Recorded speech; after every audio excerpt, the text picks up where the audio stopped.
अस्सलाम वालेकुम स्टूडेंट्स, कैसे हैं सब। आज हम स्टार्ट करेंगे अपना एमआरआई का सब्जेक्ट मैग्नेटिक रेजोनेंस इमेजिंग। ठीक है, मैग्नेटिक रेजोनेंस इमेजिंग।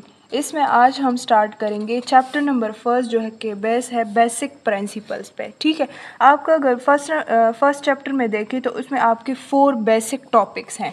अगर मैं आपको दिखाऊं बुक में तो आपके 4 बेसिक टॉपिक्स हैं: longitudinal magnetisation, transverse magnetisation, MR signal and the localisation of the signal. इस लेक्चर में हम फर्स्ट 2 टॉपिक्स पढ़ेंगे जो कि है longitudinal magnetisation and transverse magnetisation. ठीक है, तो चलिए स्टार्ट करते हैं अपना।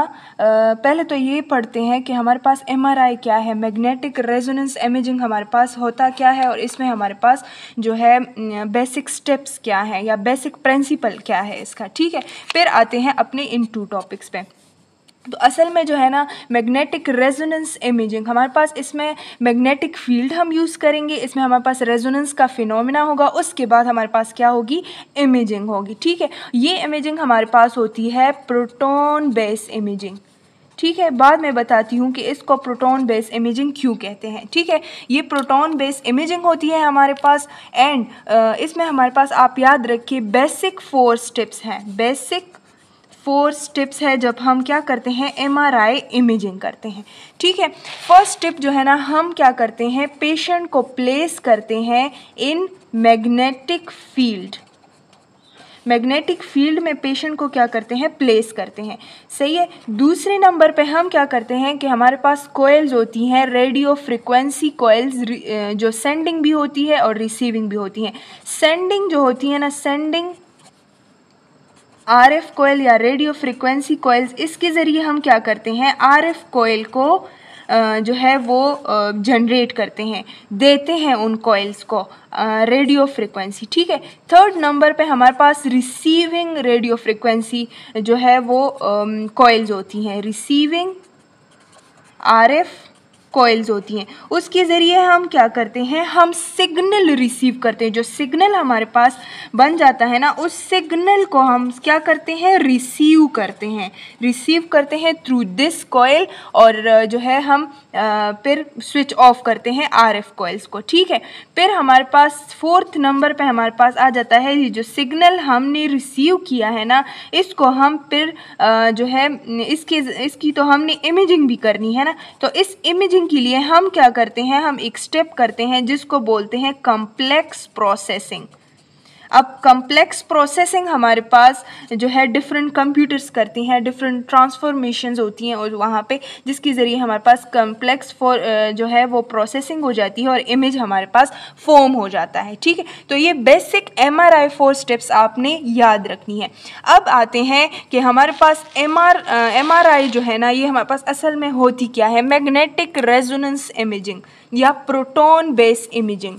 प्रोटॉन बेस इमेजिंग, अब इसको प्रोटॉन बेस इमेजिंग क्यों कहते हैं, क्योंकि ये हमारे पास प्रोटॉन की वजह से जनरेट होता है। ये सारा जो सिस्टम हमने पढ़ा, ये जो सारी स्टेप्स हमने पढ़ी, ये हमारे पास प्रोटॉन की वजह से होती है। ठीक है, अब अगर हम बोलें तो बॉडी में हमारे पास क्या है, 70% वाटर है ना, 70% एक सेल को अगर आप ले लें, सेल, ह्यूमन सेल, उसमें हमारे पास क्या होता है, 70% H2O होता है। ठीक है, 70% H2O होता है। फिर अगर आप इस H2O को देखो, इसमें हमारे पास 2 पॉजिटिव प्रोटॉन्स होती हैं, हाइड्रोजन्स, और एक हमारे पास ऑक्सीजन होता है जो नेगेटिव चार्ज होता है।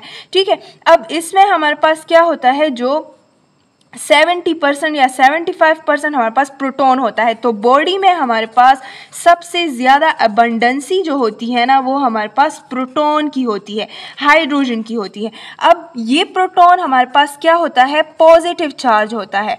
पॉजिटिव चार्ज होने की वजह से ये हमारे पास जो है मूवमेंट करता है, और इस मूवमेंट को हम क्या कहते हैं, इसको हम कहते हैं स्पिन। ठीक है। ये खुद के इर्द गिर्द से हमारे पास क्या करता है, मूवमेंट करता है। जब ये मूवमेंट करता है तो हमने फिजिक्स में क्या पढ़ा था, हमने फिजिक्स में पढ़ा था कि जो चार्ज हमारे पास अगर वो पॉजिटिव हो या नेगेटिव हो, अगर वो हमारे पास मूव करेगा तो वहाँ पे हमारे पास क्या होगा, करंट प्रोड्यूस होगा।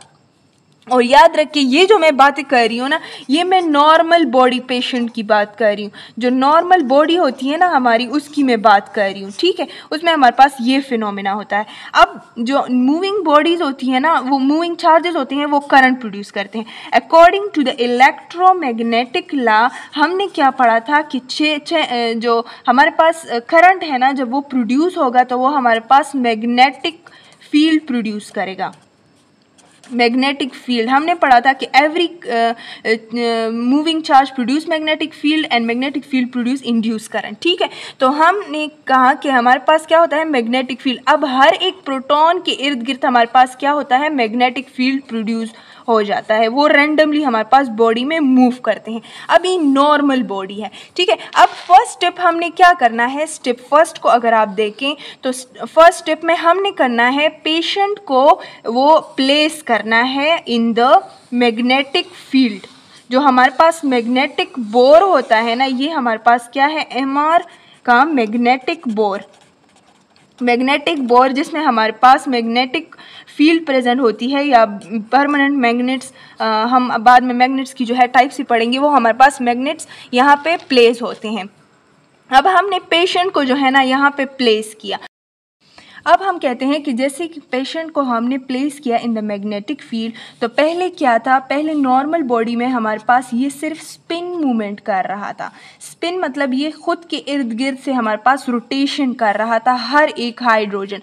लेकिन अब हमारे पास जब पेशेंट प्लेस हो जाता है इन द मैग्नेटिक फील्ड, तो होता क्या है हमारे पास कि जो हमारे पास एक्सटर्नल मैग्नेटिक फील्ड है, जो बोर में हमने फिक्स की हुई है नॉर्थ टू साउथ, वो हमारे पास कॉन्ट्राडिक्ट करती है with the magnetic field of individual hydrogen.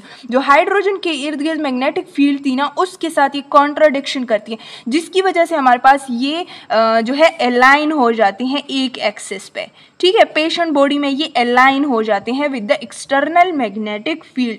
अब क्या होगा, अब पहले तो ये हमारे पास स्पिनिंग मूवमेंट कर रहा था, लेकिन अब ये हमारे पास दूसरा मूवमेंट भी करता है जिसको हम बोलते हैं प्रेसिजन।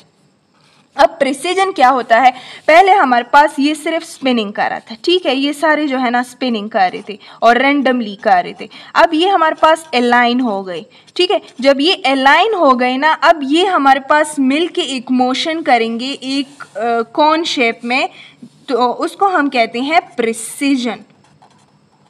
अब ये हमारे पास खुद के इर्द गिर्द नहीं कर रहे, बल्कि ये जो एक्सिस है ना, एक एक्सिस के इर्द गिर्द हमारे पास मूवमेंट कर रही है इन अ कॉन शेप, जिसको हम क्या बोलते हैं, प्रेसिजन। ये प्रेसिजन जो है ना, ये as a result of magnetic field है। मैग्नेटिक फील्ड है जो हमने एक्सटर्नल मैग्नेटिक फील्ड अप्लाई की, उसकी रिजल्ट में हमारे पास क्या हो गई, प्रेसिजन जो है वो प्रोड्यूस हो गई। और प्रेसिजन के लिए आपने कहना है कि this movement is on one axis of rotation of a proton, ठीक है। एक एक्सिस के इर्द गिर्द ये सारे प्रोटॉन हमारे पास क्या करते हैं, रोटेशन करते हैं, स्पिनिंग करते हैं। इसको हम क्या बोलते हैं, प्रेसिजन बोलते हैं। अब हमारे पास प्रेसिजन फ्रीक्वेंसी किसे कहते हैं, प्रेसिजन फ्रीक्वेंसी। प्रेसिजन फ्रीक्वेंसी हम कहते हैं कि हमारे पास नंबर ऑफ प्रेसिजन्स कितनी हो रही है। नंबर ऑफ प्रोटॉन, अगर एक प्रोटॉन है तो वो हमारे पास एक प्रेसिजन करेगा। अब ये नंबर ऑफ प्रोटॉन्स जो है ना, नंबर ऑफ प्रोटॉन्स, ये हमारे पास पर सेकंड कितनी है, इसको हम क्या कहते हैं, इसको हम प्रेसिजन फ्रीक्वेंसी कहते हैं। प्रेसिजन फ्रीक्वेंसी डिपेंड कर रही है मैग्नेटिक स्ट्रेंथ पे। और कौन से मैग्नेटिक स्ट्रेंथ पे, मैंने पहले भी बताया कि प्रेसिजन जो है ना, ये as a result of external magnetic field है, तो ये हमारे पास एक्सटर्नल मैग्नेटिक स्ट्रेंथ पे डिपेंड करेगी। अब जो एक्सटर्नल मैग्नेटिक स्ट्रेंथ है ना, ये हमारे पास जितना ज़्यादा होगा, फ्रीक्वेंसी हमारे पास उतनी ज़्यादा होगी। और हमेशा याद रखिए, जैसे ही हम फ्रीक्वेंसी जो है हर्ट्ज़ में मैयर करते हैं, इस तरह हम प्रेसिजन फ्रीक्वेंसी भी हर्ट्ज़ में मैयर करते हैं, ठीक है। अब हम एक और स्टेप पे चलते हैं, इंटरनली थोड़ा सा। ये तो हमने जो है एक्सटर्नली थोड़ा सा पढ़ा, ओवरव्यू पढ़ा कि पेशेंट की बॉडी में कौन कौन सी चेंजेस आते हैं। अब थोड़ा सा हम करीब से देखते हैं कि हमारे पास सिग्नल की तरफ जो है हम किस तरह जाते हैं। ठीक है, एक हमारे पास होती है लॉन्गिट्यूडनल मैग्नेटाइजेशन। मैग्नेटाइजेशन, ठीक है, लॉन्गिट्यूडनल मैग्नेटाइजेशन जो है ना, ये हमारे पास क्या होती है कि हमने एक्सटर्नल मैग्नेटिक फील्ड अप्लाई कर दी।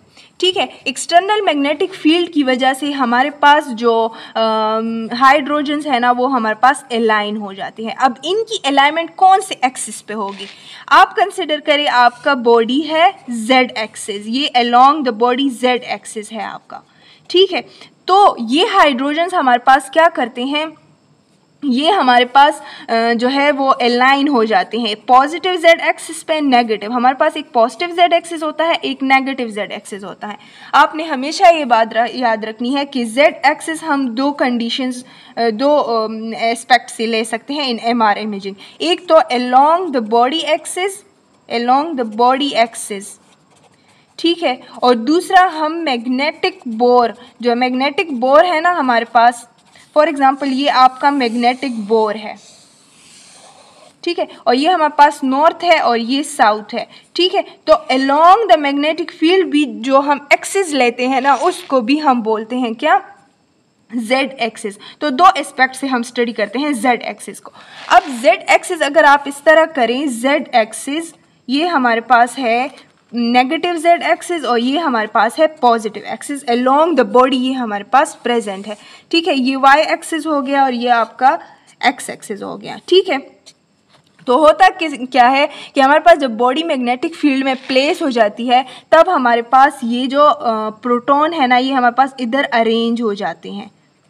ठीक है, प्रोटॉन अरेंज हो जाते हैं इन द मैग्नेटिक फील्ड, कुछ अलोंग द जेड एक्सिस हो जाते हैं, कुछ अगेंस्ट द जेड एक्सिस हो जाते हैं, कुछ parallel to the z axis और कुछ यहाँ पे anti parallel to the z axis. आप इस तरह भी कह सकते हैं कि कुछ पॉजिटिव जेड एक्सिस की तरफ हो जाते हैं और कुछ हमारे पास नेगेटिव जेड एक्सिस की तरफ हो जाते हैं। ठीक है, लेकिन इसमें आपने दो बातें याद रखनी है। एक तो ये है कि जो पॉजिटिव जेड एक्सिस की तरफ आती है ना, जो प्रोटॉन्स आते हैं, वो हमारे पास मॉडरेट एनर्जी के होते हैं। क्या? मॉडरेट एनर्जी, मतलब उनकी एनर्जी थोड़ी सी कम होती है। लेकिन जो जेड नेगेटिव एक्सिस की तरफ आती है ना, उनकी एनर्जी हमारे पास हाई होती है, हाई एनर्जी प्रोटॉन्स होते हैं हमारे पास।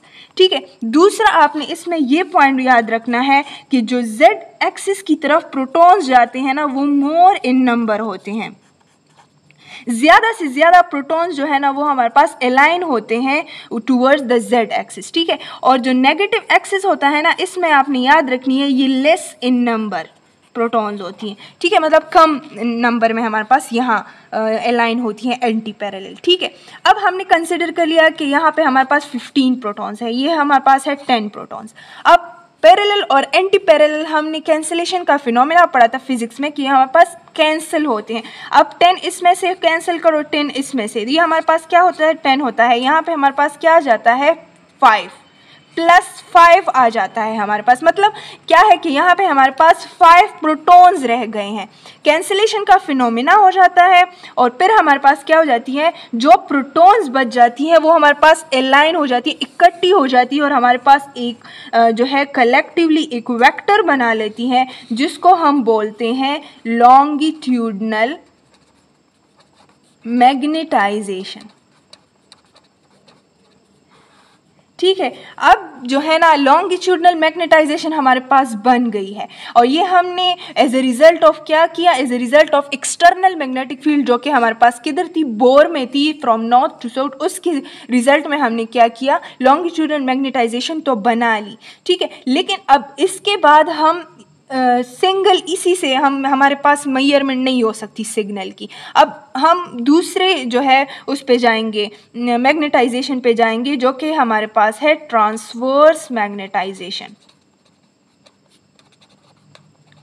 ठीक है, अब आते हैं ट्रांसवर्स मैग्नेटाइजेशन पे। सेकंड नंबर पे हमारा है ट्रांसवर्स मैग्नेटाइजेशन। अच्छा, पहले तो ये बताएं, हमने स्टेप फर्स्ट पढ़ लिया ना मैग्नेटिक रेजोनेंस में, जो मैंने आपको पहले 4 स्टेप्स पढ़ाई थी उसमें हमने स्टेप फर्स्ट पढ़ लिया। स्टेप 1 क्या था हमारे पास कि पेशेंट को जो है वो पोजीशन करते हैं या जो है अपने मैग्नेटिक फील्ड को जो है वो ऑन करते हैं।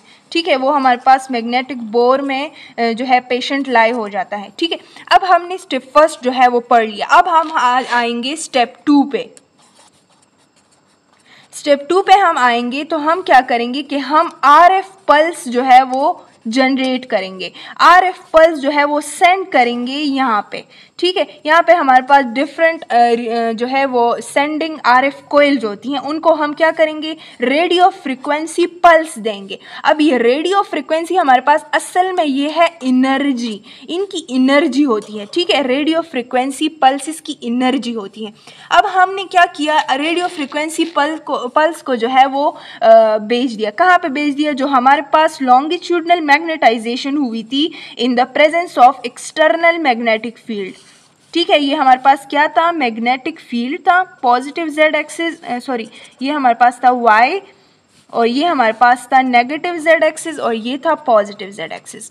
ठीक है, हमने क्या किया, इसको रेडियो फ्रिक्वेंसी दे दी। रेडियो फ्रिक्वेंसी के नतीजे में हमारे पास 2 प्रोसेसेस होती हैं। एक तो आपने हमेशा याद रखनी है कि ये जो प्रोटॉन है ना, प्रोटॉन जहाँ पे जो हमारे पास प्रोटॉन प्रेजेंट है। ठीक है, इस प्रोटॉन में हमारे पास क्या होती है, इलेक्ट्रॉन होती है शेल में। पता है ना कि हमारे पास इनका जो स्ट्रक्चर होता है ना एटम का, नॉर्मली उसमें हमारे पास न्यूक्लियस होता है, यहाँ पे इलेक्ट्रॉन होता है। अब ये इलेक्ट्रॉन क्या करता है, जब हम रेडियो फ्रिक्वेंसी पल्स देते हैं ना इसको, ये इलेक्ट्रॉन हमारे पास हायर एनर्जी स्टेट में चला जाता है, हायर एनर्जी स्टेट में। ठीक है, एक तो हमारे पास ये हो गया कि हायर एनर्जी स्टेट में ये चला गया। ठीक है, दूसरा हमारे पास इंपॉर्टेंट प्रोसेस जो होता है वो होता है रेजोनेंस का, इसलिए तो हम इसे बोलते हैं मैग्नेटिक रेजोनेंस इमेजिंग। अब रेजोनेंस कैसे होती है, रेजोनेंस ऐसे होती है ना कि हमारे पास जो RF पल्स की एनर्जी है, ठीक है, फॉर एग्जांपल ये हमारे पास RF पल्स आ रही है, ठीक है, टूवर्ड्स द प्रोटॉन, ये आप कंसिडर कर लीजिए आपका प्रोटॉन है। अब हमारे पास जो प्रोटॉन की एनर्जी है, ये एनर्जी और ये एनर्जी जब ये आपस में सेम हो जाएगी ना, इनकी प्रोटॉन की एनर्जी कौन सी एनर्जी है, वो है ना प्रिसिजन फ्रीक्वेंसी है ना, प्रिसिजन फ्रीक्वेंसी असल में इसकी अपनी एनर्जी है ना, जिस एनर्जी से ये हमारे पास मूव कर रहा है, जिस एनर्जी से ये हमारे पास रोटेशन कर रहा है फ्रॉम वन एक्सिस। ठीक है, तो ये हमारे पास जब प्रिसिजन फ्रीक्वेंसी और RF एनर्जी ये हमारे पास सेम हो जाते हैं, इक्वल हो जाते हैं, तो ये प्रोटॉन्स क्या करता है, ये रेजोनेंस स्टार्ट कर देता है। रेजोनेंस का क्या मतलब है कि ये हमारे पास मूवमेंट स्टार्ट कर देता है। मूवमेंट कौन सा मूवमेंट करता है, एंटी पैरेलल। पहले ये क्या था, पैरेलल था ना, ये हमारे पास देखें ये पहले क्या था, पैरेलल था ना, अब ये वापस एंटी पैरेलल स्टार्ट हो जाएगा। एंटी पैरेलल आके ये हमारे पास टिल्टिंग करेगा टुवर्ड द y एक्सिस। तो सेकंड स्टेप रेजोनेंस के नतीजे में हमारे पास क्या होगी, रेजोनेंस की रिजल्ट में होगा टिल्टिंग। इसका जो है ना हमारे पास ये 2 प्रोसेसेस आप हमेशा याद रखें। इसको जब RF पल्स हम दे देते हैं, इलेक्ट्रॉन हाई एनर्जी में स्टेट में चला जाता है, और दूसरा हमारे पास टिल्टिंग होती है, या जिसको हम रेजोनेंस बोलते हैं, ये हमारे पास क्या हो जाती है, जो है स्टार्ट हो जाती है टिल्टिंग। अब टिल्टिंग स्टार्ट होगी, जितनी हम RF फ्रिक्वेंसी ज़्यादा देंगे उतनी हमारे पास प्रिसिजन जो है वो इंक्रीज होती जाएगी, और ज़्यादा से ज़्यादा जल्दी हमारे पास क्या हो जाएगी, टिल्टिंग हो जाएगी फ्रॉम लॉन्गिट्यूडनल मैग्नेटाइजेशन और टू दिस प्लेन। ठीक है, अब हमारे पास क्या होगा, जो हमारे पास टिल्टिंग हुई है ना, तो इस टिल्टिंग के बदले में हमारे पास 3 प्रोसेसेस होंगे। एक तो ये है कि हमारे पास लॉन्गिट्यूडनल मैग्नेटाइजेशन डिक्रीज हो रही है। पहले ये हमारे पास इतनी थी लॉन्गिट्यूडनल पे, ठीक है, पहले ये हमारे पास इतनी थी, हमारे पास कोई ट्रांसवर्स मैग्नेटाइजेशन नहीं थी। ठीक है, लेकिन फिर हमारे पास जो है ना ये इतनी हो गई, और यहाँ पे कुछ आ गए। कुछ प्रोटॉन्स यहाँ पे आ गए, ठीक है। उसके बाद हमारे पास लॉन्गिट्यूडनल मैग्नेटाइजेशन क्या हो जाती है, बिल्कुल ख़त्म हो जाती है। लॉन्गिट्यूडनल मैग्नेटाइजेशन ख़त्म हो जाती है और ट्रांसवर्स मैग्नेटाइजेशन जो है वो जनरेट हो जाती है। तो इसको बोलते हैं हम क्या, ट्रांसवर्स मैग्नेटाइजेशन। ट्रांसवर्स मैग्नेटाइजेशन जब हमारे पास हॉरिजॉन्टल एक्सिस पे, वाई एक्सिस पे जब हमारे पास प्रोटॉन खुद को अलाइन करते हैं। अलाइन किस तरह करेंगे, अलाइन करेंगे due to the RF pulse. Due to the RF pulse हमारे पास क्या हो जाती है, प्रोटॉन में इलेक्ट्रॉन की एनर्जी चेंज हो जाती है, वो हायर एनर्जी स्टेट में चले जाते हैं। और दूसरा हमारे पास रेजोनेंस होता है, रेजोनेंस के बदले टिल्टिंग हो जाती है, जिसकी वजह से हमारे पास ट्रांसवर्स मैग्नेटाइजेशन जनरेट हो जाता है। तो लॉन्गिट्यूडनल मैग्नेटाइजेशन क्या होगा, कम होगा, और ट्रांसवर्स मैग्नेटाइजेशन इंक्रीज होता जाएगा टाइम के साथ साथ। एक टाइम ऐसा आ जाएगा कि लॉन्गिट्यूडनल मैग्नेटाइजेशन बिल्कुल ख़त्म हो जाएगा, सिर्फ ट्रांसवर्स मैग्नेटाइजेशन हमारे पास रह जाएगी, ठीक है। उसके बाद हमारे पास सेकंड चेंजेस जो इसमें आती हैं ना, कि हमारे पास टिल्टिंग के बदले हमारे पास क्या होता है, टिल्टिंग की रिजल्ट में हमारे पास होता है प्रोटॉन जो है ना वो इन फेज आ जाते हैं, ठीक है। इन फेज का क्या मतलब है कि ये पहले डी फेज थे, मतलब हमने RF पल्सेस की जो है ना वो ऑफ थी, तो ये हमारे पास डी फेज थे। अब ये हमारे पास जब ट्रांसवर्स मैग्नेटाइजेशन में आएंगी तो ये हमारे पास इन फेज आएंगी, ठीक है। तो हम कहते हैं कि जब हम RF पल्स को जो है ना वो क्या करते हैं, RF पल्स को ऑन करते हैं, तो हमारे पास प्रोटॉन इन फेजिंग का जो है या सिंक्रोनसली मूवमेंट करते हैं प्रोटॉन, इसका जो है वो फिनोमेना होता है, ठीक है। तो ये दो चेंजेस हमारे पास आती हैं as a result of radio frequency on the transverse magnetisation, ठीक है। तो ये था सारा का सारा इंपॉर्टेंस ऑफ लॉन्गिट्यूडनल मैग्नेटाइजेशन और ट्रांसवर्स मैग्नेटाइजेशन। मैंने सारी की सारी चीज़ें आपको एक्सप्लेन करके दे दी हैं, ठीक है। तो होप सो आपको सारे पॉइंट्स की समझ आ गई होगी। जिस चीज़ की भी समझ नहीं आई आप जो है कमेंट बॉक्स में पूछ सकते हैं। अगला जो हमारा लेक्चर होगा वो होगा MR सिग्नल पे, MR सिग्नल जो है most important, and the last one फिर हमारे पास है लोकलाइजेशन। तो अगले लेक्चर में हम इन दो चीज़ों के बारे में पढ़ेंगे कि असल में हमारे पास ये चीज़ होती क्या है। तब तक अपना बहुत सारा ख्याल रखिएगा, दुआओं में याद रखिएगा। अल्लाह हाफिज़।